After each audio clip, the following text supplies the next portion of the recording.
মান আহাব্বা সুন্নতি ফাকাদ আহাব্বানি ওয়া মান আহাব্বানি কানা মাই ফিল জান্নাহ। বিশ্বনবী হযরত মুহাম্মদ সাল্লাল্লাহু আলাইহি ওয়াসাল্লাম ইরশাদ করেন, যে ব্যক্তি আমার সুন্নতকে ভালোবাসলো সে আমাকে ভালোবাসলো, এবং যে ব্যক্তি আমাকে ভালোবাসলো সে আমার সাথে জান্নাতে যাবে। কাজেই আমরা রাসূল সাল্লাল্লাহু আলাইহি ওয়াসাল্লামের প্রত্যেকটি সুন্নতকে পুঙ্খানুপুঙ্খানুভাবে আদায় করব। ইতিহাসবিদ ফুকাহায়ে কেরামরা বলেছেন, যে ব্যক্তি 3টি সুন্নতের উপর আমল করতে পারবে তার উপর রাসূল সাল্লাল্লাহু আলাইহি ওয়াসাল্লামের সমস্ত সুন্নতের উপর আমল করা একেবারে সহজ হয়ে যাবে। সেই 3টি সুন্নত হচ্ছে এই: নাম্বার 1, শুদ্ধ করে আগে আগে বেশি বেশি সালাম দেওয়া। যে ব্যক্তি আগে আগে শুদ্ধ করে সালাম দিবি, আল্লাহ তাআলা তার আমল নামায় 90 নেকি দিবেন প্রত্যেক সালামে, এবং যে ব্যক্তি সালামের জবাব দিবেন তাকে দিবেন মাত্র 10টি নেকি। তো আমরা শুদ্ধ করে আগে আগে বেশি বেশি সালাম দিব ইনশাআল্লাহ।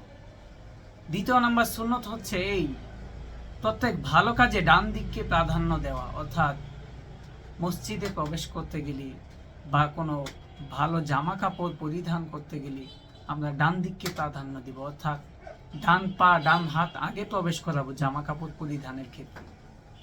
এবং প্রত্যেক মন্দ কাজে আমরা বাম দিককে প্রাধান্য দিব। যেমন আমরা ইস্তেনজায় বাইতুল খালায় যখন প্রবেশ করব তখন আমরা বাম পা ব্যবহার করব, এবং মসজিদ থেকে যখন বের হয়ে যাব তখন আমরা বাম পা ব্যবহার করব।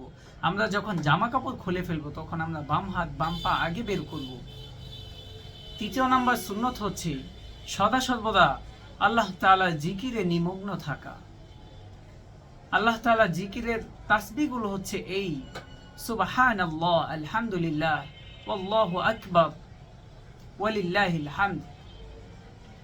যে ব্যক্তি এই 3টি সুন্নতকে আঁকড়ে ধরবে, যে ব্যক্তি এই 3টি সুন্নতের উপর সদা সর্বদা আমল করবে, তার উপর ইতিহাসবিদ ফুকাহায়ে কেরাম বড় বড় আলেম ওলামারা বলেছেন, যে ব্যক্তি এই 3টি সুন্নতকে আঁকড়ে ধরবে তার উপর সমস্ত সুন্নতের উপর আমল করা একেবারেই সহজ হয়ে যাবেন।